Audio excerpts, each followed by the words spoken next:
subukan ko pagpakita paano paggawa. Pero I'm sure na alam ng lahat na paano paggawa ng maha. So guys,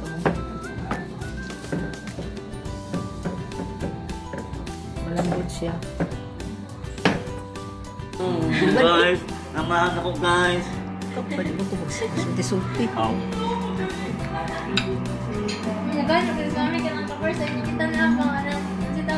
Sulti-sulti, bit na. Ang mga yun, ano yung finish? Matakdan nito yan. Mahihin. Mga sagal.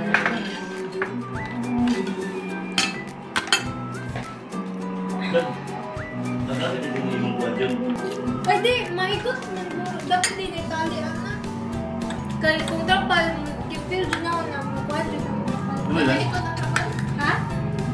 Di ba ka na, dapat hikot ba kayo? Di ba magbutang sa tent? Kaya kita murag udso ka na niya.